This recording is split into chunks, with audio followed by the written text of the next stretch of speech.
से आए हुए एनजीओ सभी का मैं आभार व्यक्त करता हूँ जिन्होंने इसमें पार्टिसिपेट किया है और बहुत अच्छा काम भी किया है। लेकिन कोई भी एक्सरसाइज जो है ना वो कंप्लीट नहीं होती है, उसमें कुछ ना कुछ लूपहोल्स होते ही है। तो इस एक्सरसाइज में भी हम लोग डिजास्टर जब आ जाते हैं तो पैनिक कर जाते हैं। तो मुझे बहुत लोगों ने बोला है कि एनडीआरएफ की जो चाल है बहुत थोड़ा सा स्लो है, एनडीआरएफ बहुत अच्छे से जैसे बाकी लोगों ने उठा। डिजास्टर में कभी भी पैनिक नहीं है। जब आप पैनिक हो गए तो you are not a rescuer. आपका ही अगर एड्रेनालिन रश कर गया है तो आप उसमें कहाँ रिस्पॉन्ड कर पाएंगे। तो आज सभी का कोऑर्डिनेशन बहुत अच्छा था। एनडीआरएफ को जो सिखाई जाती है कि आपको पहले डिटेक्शन करना है, एक क्योंकि डिटेक्शन करेंगे तभी जाके आप लोग पता चलेगा कि कितना वहाँ पे क्या है, अमोनिया है या क्लोरीन है या फिर अगर दूसरी कोई स्टीरिन गैस है। डिटेक्शन के बाद उसमें कितना पीपीएम है, उसका जो आईडीएलएच वैल्यू है वो हमें देखना होता है, ताकि हमें पता रहना चाहिए कि अपना जो इक्विपमेंट वहाँ जाने के बाद कितने समय तक यूज करना है उसको। एक होता है ब्रेक थ्रू टाइम किसी भी इक्विपमेंट का। तो जो हम लोग सिलेंडर यूज कर रहे हैं तो सिलेंडर में कितना गैस है और रेस्क्यूअर वहाँ कितने समय तक रह सकता है वो भी देखना होता है। इसीलिए सबसे पहले हम लोग जाके पेशेंट को उठाकर, जो विक्टिम फंसा है उसको उठाते नहीं है, पहले पूरे उस एरिया को स्टडी करते हैं। कोई भी सिनेरियो रहो, वहाँ फ्लड रहो, केमिकल रहो, रेडियोलॉजी रहो, कोई भी रहो, उसको स्टडी करना हमें उस एरिया में 2 से 5 मिनट देना बहुत जरूरी होता है। तब जाके हम लोग रेस्क्यू टीम को, इवैक्यूएशन टीम को भेजते हैं, ताकि इवैक्यूएशन टीम को, जो भी हमारे 5 से 6 लड़के इवैक्यूएशन करने जा रहे हैं, वो वहां जाके सकम ना करे, वो जाके वहां फंसे नहीं। इसीलिए हम लोग पहले डिटेक्शन टीम भेजे है, इवैक्यूएशन टीम भेजे है।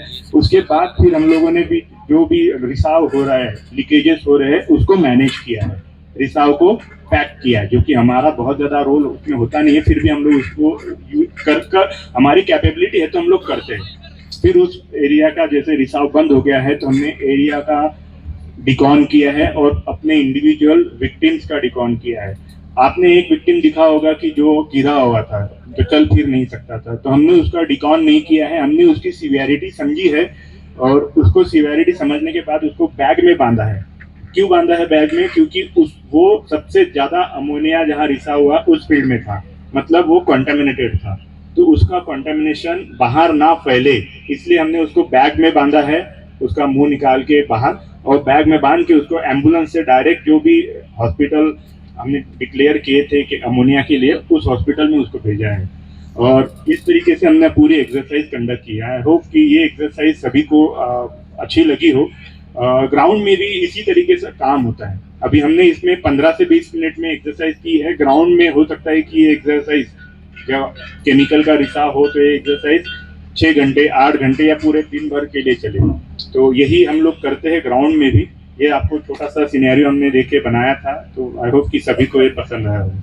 Thank you.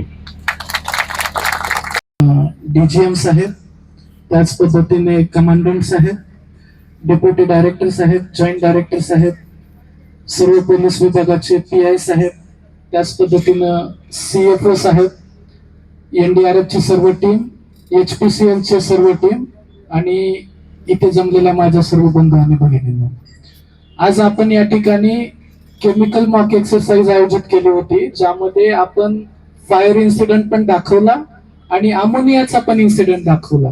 तर याच्यामध्ये आपण वेगवेगळ्या गोष्टी आपण ऑब्झर्व केलेल्या आहेत किंवा कशा पद्धतीने काम चालतं, कोणाचे रोल काय असतात, त्याच्यामधले रिस्पॉन्सिबिलिटीज काय असतात, सर्वप्रथम आपली सेफ्टी काय असते, या सगळ्या गोष्टी आपण अनालिसिस केलेल्या आहेत। आपण बऱ्याच वेळेस वाचत असतो की बाबा जसं आपण इन्शुरन्सची आपण जशी पॉलिसी घेतो त्या पॉलिसीचा खर्च हा खूप कमी असतो, पण नंतर त्याचे रिटर्न्स जे असतात, जेव्हा काय आपल्याला होतं तेव्हा जो त्याचा फायदा असतो तो जास्त असतो। त्याच पद्धतीने हे आपत्ती व्यवस्थापनाचं पण असतं। आपल्याला माहिती आहे की कोणतीही आपत्ती कधी येईल काही सांगता येत नाही। आपण 1 फेब्रुवारीला गेल्या वर्षी पाहिलेलं आहे, काल परवाचा आपण उत्तर भारतातली पण आपण इन्सिडेंट पाहिलेला आहे, ईर्षाळवाडीची घटना आहे, केरळचं वायनाड प्रकरण आहे। तर अशा बऱ्याचशा घटना आपल्या आजूबाजूला आपल्याला पाहायला मिळत असतात। त्यामुळं आपण त्याला अडवू शकत नाही, पण आपण आपली जी अवेअरनेस आहे त्या अवेअरनेसच्या माध्यमातून किंवा आपली जी कॅपॅसिटी बिल्डिंग आहे त्या कॅपॅसिटीच्या बिल्डिंगच्या माध्यमातून आपण त्याला चांगल्या पद्धतीने कोप अप करू शकतो आणि त्याला इफेक्टिव्हली मात करू शकतो। मध्ये ही जी मॉक ड्रिल झालेली आहे खरोखरच खूप चांगली गोष्ट आहे. याच्यामुळं खूप अवेअरनेस वाढतोय. एखादी इमर्जन्सी आली तर ती कशी हाताळावी याच्यातनं आपल्याला शिकायला मिळतं. तर हे वारंवार असं होणे आवश्यक आहे. NDRFला मी थँक्स म्हणेन की त्यांनी हा प्रोग्राम आज ठेवून आम्हाला सुद्धा त्याच्यात सहभागी करून घेतलं. कारण जेव्हा केव्हा इन्सिडेंट होतो तेव्हा सर्वात प्रथम फर्स्ट रिस्पॉन्डर फायर ब्रिगेड असतो ना. अशा वेळेस काय काळजी घ्यायला पाहिजे किंवा काय ऍक्शन्स घ्यायला पाहिजेत ते आज NDRFने आम्हाला पण दाखवलं. आम्ही तर घेतच असतो. थोड्याफार आमच्याकडून काही इकडे तिकडे चुका होत असतात, झाल्या थोड्याशा, जे PPE वगैरे आम्हाला पण जेव्हा अमोनिया लिकेज असेल तेव्हा PPE किट घालणे आवश्यक आहे. तर त्या काळजी आम्ही भविष्यात नक्कीच घेऊ. Okay, thank you. आज मॉकड्रिल करताना खूप आनंद वाटते. सर्वात प्रथम LPG यांना मॉकड्रिल बद्दल सर्वांचं मनापासून अभिनंदन करतो. कारण पहिल्या वर्षी आज जे मॉकड्रिल केलं हे सगळ्यांना सावधानता वाटेल. त्याच्यानंतर फायर झाल्यानंतर किंवा LPG गॅस आपण तर हाताळतोच, परंतु MIDC मध्ये हे प्रथम वेळेस जे झालं ते काहीतरी देखावण्याजोगं झालं. हे आपल्याला याच्यातून काहीतरी माहिती मिळते. फायर डिपार्टमेंट, पोलीस डिपार्टमेंट, त्याच्यानंतर NDRFचे कसे कृत्य करतात, आपण त्याच्याबद्दल कशी सावधानता बाळगता येईल, त्याच्यातून आपल्याला काय काय शिकता येईल, हे खूप छान केलं. पोलीस डिपार्टमेंटने सर्वांनी आपल्याला मार्गदर्शन केले, दाखवलं. त्याच्यातून असेच वर्षातून कमीत कमी 6 महिन्यातून तरी एकदा मॉकड्रिल जर झालं तर याच्यातून आपल्याला सावधानता बाळगता येईल आणि आपल्या जीवितवाणी वाचेल आणि MIDC ला सुद्धा याचा खूप काही फायदा होईल. धन्यवाद, सर्वांचे आभारी. माझं नाव सुनील बोरसे. सगळ्यात पहिले हे कोऑर्डिनेशन खूप छान होतं. NDRF टीमने किंवा फायर टीमने जे कोऑर्डिनेशन केलं ते अतिशय सुंदर होतं. सगळ्यात एक महत्वाची गोष्ट म्हणजे ती जे कंपार्टमेंट केलेत, की कॅनिस्टर रिमूव्ह कसं करायचं, की ओव्हरकोट कसा रिमूव्ह करायचा, that is a learning for industries. ते आम्ही इंडस्ट्रीमध्ये करतो, मॉकड्रिल आम्ही पण करतो, पण असं हे जे आज लर्निंग मिळालं, दिस इज व्हेरी गुड. ही डेफिनेटली हे इंडस्ट्रीला युजफुल आहे. तर thanks NDRF team, fire team, DISH office, thank you very much. बताइए आज आपने मॉकड्रिल किया है.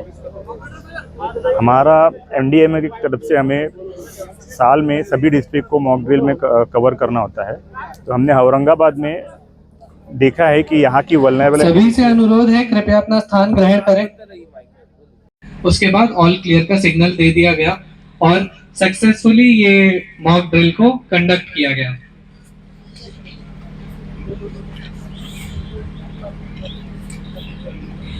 मैं सभी डिपार्टमेंट से अनुरोध करूंगा कि एक एक व्यक्ति अपना फीडबैक 2-2 मिनट में कुछ शब्दों में हमें बताएं. पार्टिसिपेंट में से कोई समय पर सभी टीम्स पहुंच गई और इस रिसाव को कंट्रोल किया. कंट्रोल करने के बाद कंट्रोल करते समय बहुत डिस्ट्रिक्ट डिजास्टर मैनेजमेंट अथॉरिटी को इंफॉर्मेशन दी गई, जिन्होंने NDRF को आग लग गई और अमोनिया टैंकर से रिसाव शुरू हो गया.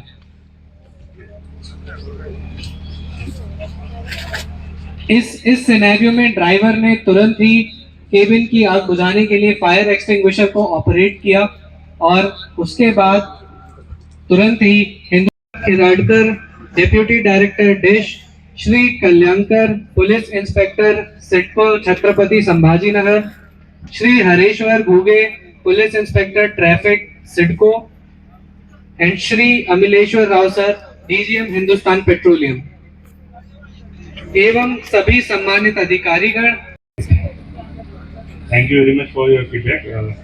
एक्चुअली जब हम लोगों ने वहाँ टेबल टॉप एक्सरसाइज कंडक्ट किया था तब हमने बताया था कि पहले जो है फायर इंसिडेंस होगा, फायर इंसिडेंस डोज ऑफ हो जाएगा, उसके बाद अमोनिया का रिसाव दिखाया जाएगा.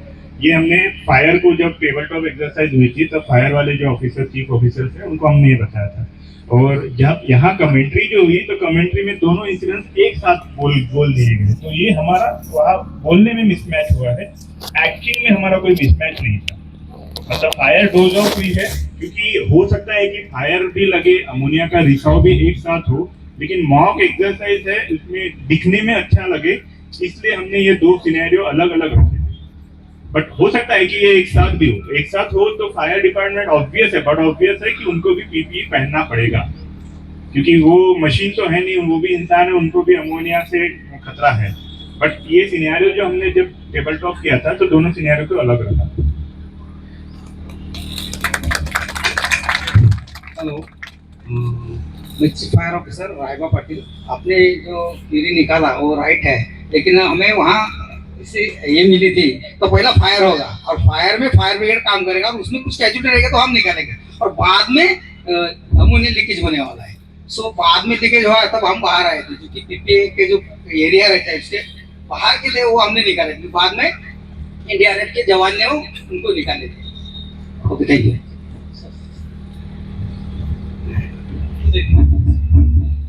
मैं बड़े से आया हूँ, तो एक फीडबैक है कि कोऑर्डिनेशन बहुत अच्छा था सारी टीम का और इमीडिएट रिस्पॉन्स भी दिया उन्होंने जो भी केमिकल लीकेज वगैरह है उसके अगेंस्ट।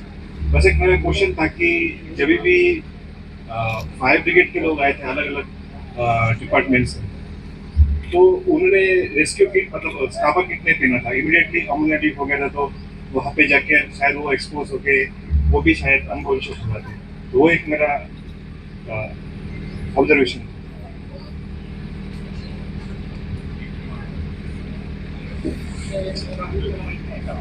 वल्नरेबिलिटी देखी है यहाँ की, तो औरंगाबाद में फ्लड डिजास्टर बहुत रेयरली आते हैं, तो हमने देखा है कि इंडस्ट्रियल बेल्ट यहाँ बहुत ज़्यादा है, तो इसलिए हमने यहाँ केमिकल मॉक एक्सरसाइज कराने का डिसाइड किया था। तो केमिकल मॉक एक्सरसाइज में हमने अमोनिया का यहाँ सिनेरियो बनाया है।